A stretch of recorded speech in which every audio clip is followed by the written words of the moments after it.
اللہ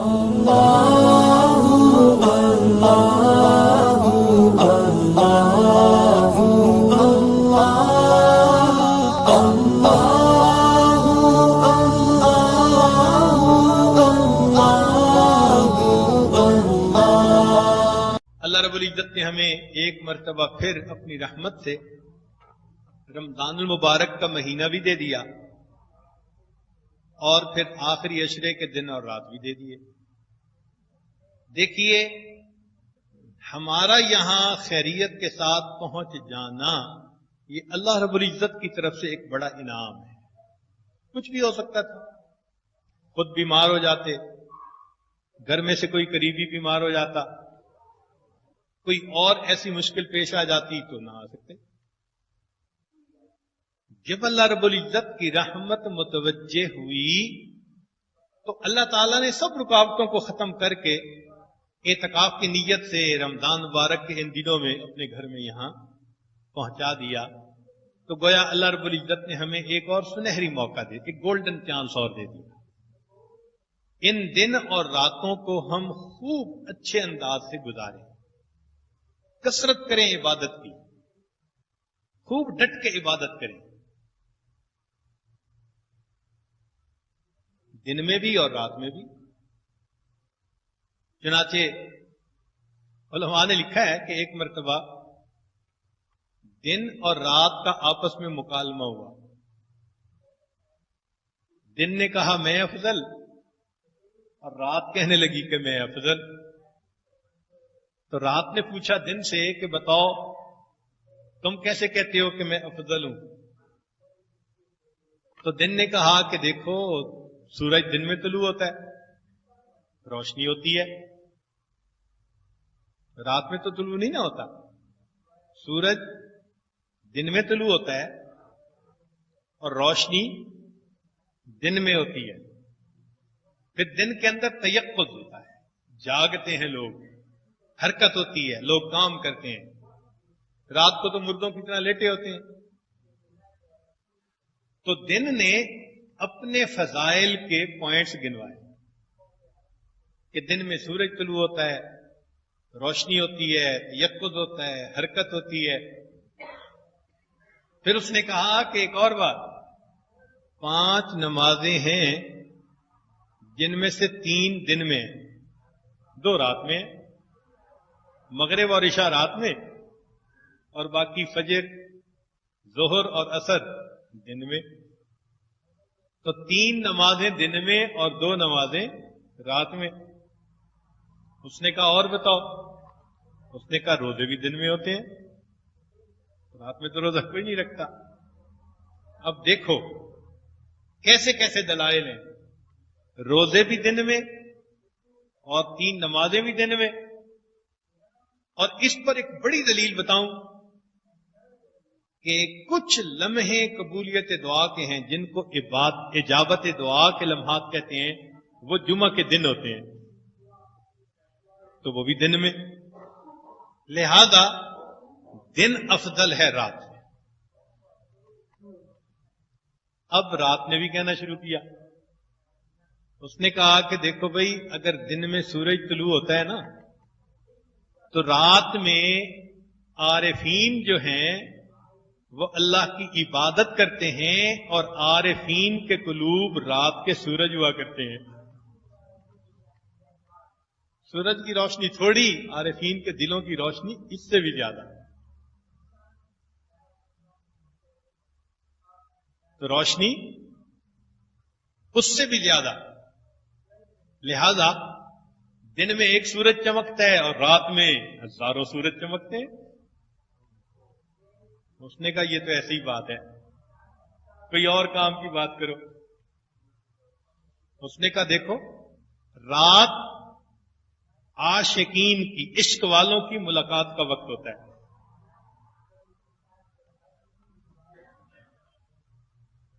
کیسے بھائی؟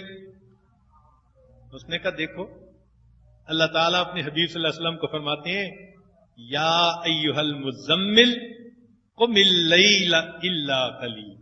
تو کب کھڑا ہونے کا حکم دیا؟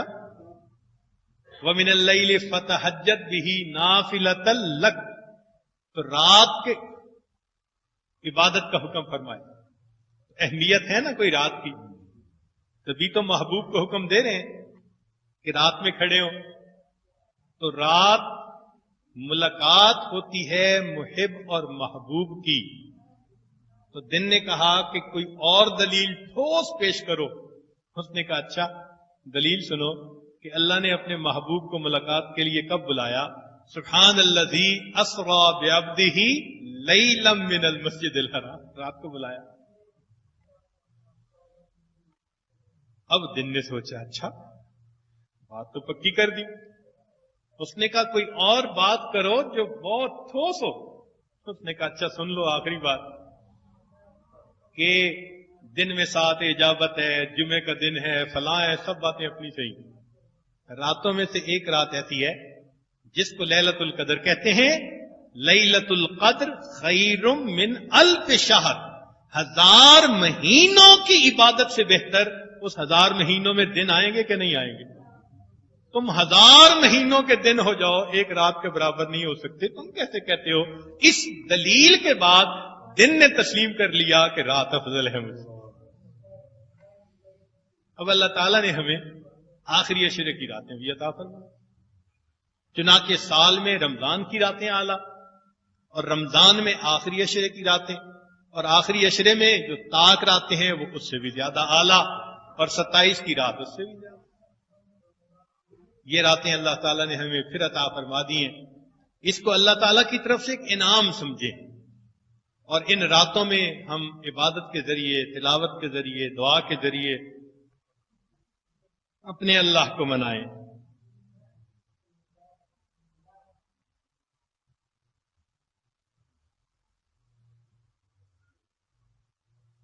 اپنے اللہ کو منانے کی کوشش کریں. آج حالت تو یہ ہے کہ ہمارے ایک بزرگ فرماتے تھے کہ انسان جتنا تو افلاس سے ڈرتا ہے، اتنا اگر تو خدا سے ڈر جاتا تو تجھے اس کا وصل حاصل ہو جاتا. ہم تنگ دستی سے زیادہ ڈرتے ہیں.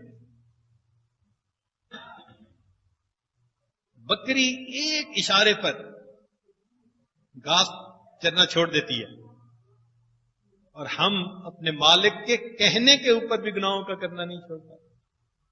حالت تو یہی ہے نا کہ ڈاکٹر نے کہہ دیا نمک نہ کھاؤ، نقصان دہ ہے، تو نمک بند.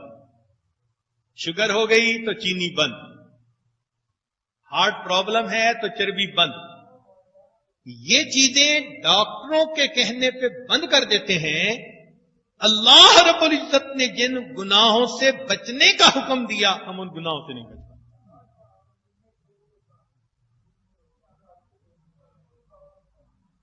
اور اس گناہوں کی وجہ سے پھر آج دلوں کے اوپر ظلمت ہے، اور دل اتنے گناہوں کی وجہ سے میلے ہو چکے، سخت ہو چکے کہ قرآن مجید سن کر بھی رونا نہیں آتا. بلکہ بعض اوقات تو مجلس میں سب رو رہے ہوتے ہیں اور ہم بیٹھے سب کی شکل دیکھ رہے ہوتے ہیں. آخر ہم اس نعمت سے کیوں محروم ہیں؟ اللہ تعالیٰ سے مانگیے، اللہ تعالیٰ عطا فرما دیتے ہیں، مہربانی کر دیتے ہیں. یہ تالے کھل سکتے ہیں، یہ ایسے تالے نہیں جو کھل نہ سکیں. اللہ تعالیٰ کی رحمت متوجہ ہوگی، اللہ تعالیٰ دلوں کے تالے کھول دیں گے. ان 10 دنوں کے اندر ہم اپنے دلوں میں خود ایک تبدیلی محسوس کریں گے. نرم ہوں گے، اللہ کی طرف متوجہ ہوں گے، انابت اللہ، رجوع اللہ.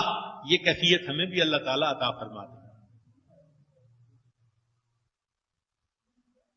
چونکہ معتکف حضرات بھی یہاں موجود ہیں، تو جیسے عمرہ کرنے والا یا حج کرنے والا احرام باندھ لیتا ہے تو پھر جائز چیزیں بھی وہ چھوڑ دیتا ہے. محرم جس کو کہتے ہیں نا، احرام والا، بہت ساری جائز چیزیں بھی وہ نہیں کرتا، منع ہو جاتی ہیں. خوشبو لگانا جائز تھا، احرام کے بعد منع. بال کاٹنا جائز تھا، احرام کے بعد منع. اسی طرح معتکف بھی اعتکاف کی نیت کرنے کے بعد جائز چیزوں کو بھی چھوڑ دیتا ہے. مسجد میں رہتے ہوئے ایک تو مسجد کے آداب کا خیال رکھیں، اور یہاں پر جتنا آپ خاموش رہ سکیں اتنا بہتر ہے. حد الوسع کم بات کریں، کرنی بھی پڑے تو ذرا دھیمے لہجے میں کریں تاکہ دوسرے ڈسٹرب نہ ہو، کسی کی تلاوت میں خلل نہ آئے، کسی کی نیند میں خلل نہ آئے، کسی کے ذکر میں ہو سکتا ہے کوئی اللہ سے تار جوڑ کر بیٹھا ہو تو اس کی کیفیت میں کہیں خلل نہ آئے. ہمیں چونکہ گھروں میں بھی اونچا بولنے کی عادت ہے تو اس لیے کئی مرتبہ مسجد میں بھی اونچا بولتے رہتے ہیں اور بھول جاتے ہیں کہ بھئی ہم ایک ایسی جگہ پر ہیں جہاں اور بھی بہت سارے لوگ اسی نیت کے ساتھ ہیں. تو اس لیے ایک تو اونچا بات کرنے سے پرہیز کریں، چاہے کھانے کے دوران چاہے کھانے کے علاوہ. جتنی بھی ضروری بات ہو کوشش کریں کہ سرگوشی کریں، سرگوشی کریں، اس انداز سے بات کریں. اور ایک اور مصیبت ہے جس کا نام ہے سیل فون. شیطان اعتکاف کو خراب کرنے کے لیے اس کو استعمال کرے گا. یہ خنجر در بغل ہے، خنجر در بغل ہوتا تھا، یہ فون در جیب ہے. بس وہ اس کے ذریعے سے آپ کے اعتکاف کے اندر خلل ڈالنے کی کوشش کرے گا. ان 10 دنوں میں چونکہ نیت کر لی اس لیے اب سیل فون کو بھی حد الوسع استعمال نہ کریں. اتنی ایمرجنسی تو نہیں ہوتی کہ سیل فون کے بغیر کھانا ہضم نہیں ہو رہا، یا سیل فون کے بغیر نیند نہیں آ رہی، یا سیل فون کے بغیر پتہ نہیں کوئی آسمان گر جائے گا. بالکل آسمان نہیں گرتا، یقین دلاتے ہیں. آپ سیل فون کو 10 دن بالکل استعمال نہ کریں.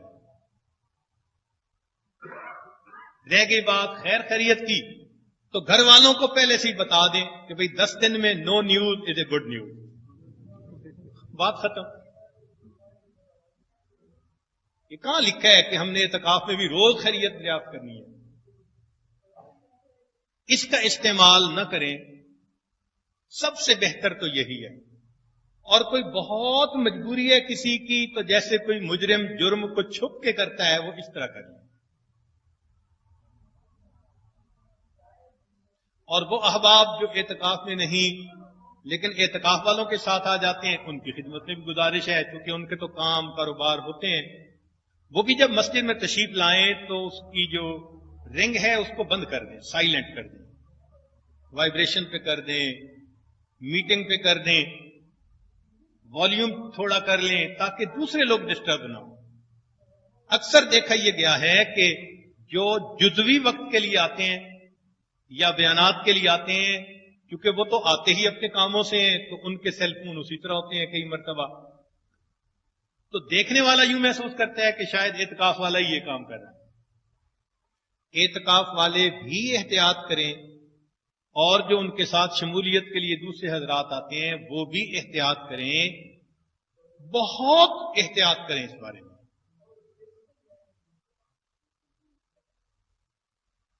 کوشش یہ کریں کہ اس کے استعمال کی ضرورت ہی پیش نہ آئے.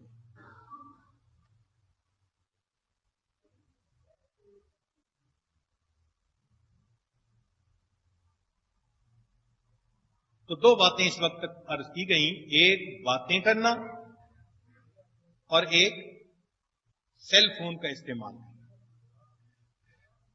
دوسروں کا جتنی رعایت کریں گے نا اور ان کا خیال رکھیں گے اتنا اجر زیادہ ملے گا. آپ خود غور کریں کہ سیدنا رسول اللہ صلی اللہ علیہ وسلم اپنی اہلیہ کے ساتھ ایک ہی چارپائی کے اوپر لیٹے ہوتے تھے تو آپ صلی اللہ علیہ وسلم جب بستر سے نیچے اترتے تھے تو جوتے پہنے بغیر ننگے پاؤں چلتے تھے. اللہ کے حبیب صلی اللہ علیہ وسلم.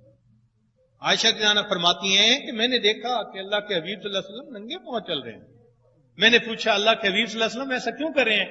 فرمایا عائشہ تو سو رہی تھی، میں نے کہا جوتوں کی وجہ سے تیری نیند میں خلل نہ آ جائے. ہم بھی سنت پر عمل کر لیں.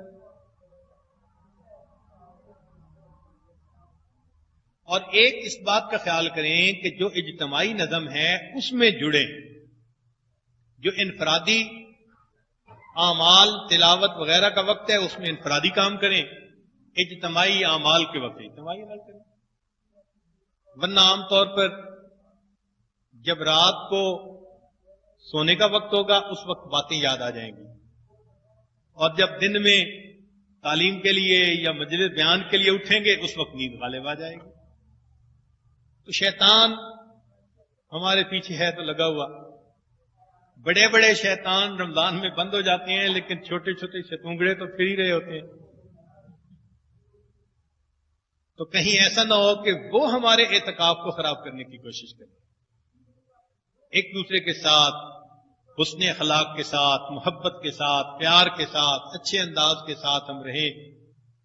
10 دن اس کیفیت کے ساتھ گزاریں کہ یہ وقت ہمارے پاس امانت ہے، اپنا وقت نہیں ہے۔ اب نیت کر کے ہم یہ وقت دے چکے ہیں، اب اس وقت کو ہم نے عبادت میں اللہ کے ایسے استعمال کرنا ہے جس سے اللہ رب العزت خوش ہو جائے، اللہ رب العزت راضی ہو جائے۔ ہیں تو 10 دن، لیکن ان 10 دنوں میں پھر آپ اپنی شروع اور بعد کی کیفیت کے درمیان موازنہ بھی خود کیجئے گا، دیکھیے گا کہ پھر اس کے کیا اثرات ہوتے ہیں۔ من طلب فقد وجد، من جد فقد وجد۔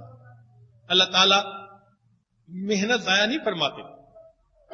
ہمارے ہاں مزدور مزدوری کرنے آتا ہے تو جس کے دل میں تھوڑی سی شرافت ہوتی ہے وہ بھی شام کو مزدوری دیے بغیر اس کو نہیں واپس بھیجتا، تو کیا سوچتے ہیں اس مالک الملک کے بارے میں کہ زمین و آسمان کے خزانوں کی کنجیاں جس کے ہاتھ میں ہیں۔ اگر ایک بندہ 10 دن رات اللہ کے لیے اس کے گھر میں آ کر بیٹھا اور اس نے دہلیز پکڑ لی کہ اللہ آپ کو منانے کے لیے آیا ہوں، کیا اللہ تعالیٰ اس مزدور کی مزدوری دیے بغیر اس کو چھٹکارا دے؟ ایسا ہرگز نہیں ہو سکتا۔ اللہ تعالیٰ کا ارادہ خیر کا ہے، اس لیے انہوں نے یہاں آنے کی توفیق دی۔ دعا کرتے ہیں اللہ تعالیٰ ان دنوں میں ہمیں بھرپور عبادت کے ساتھ اپنے عیوب ختم کرنے کی، گناہوں سے توبہ کرنے کی اور ایک اچھا انسان بننے کی توفیق عطا فرمائے۔ وآخر دعوانا ان الحمد للہ رب العالمین۔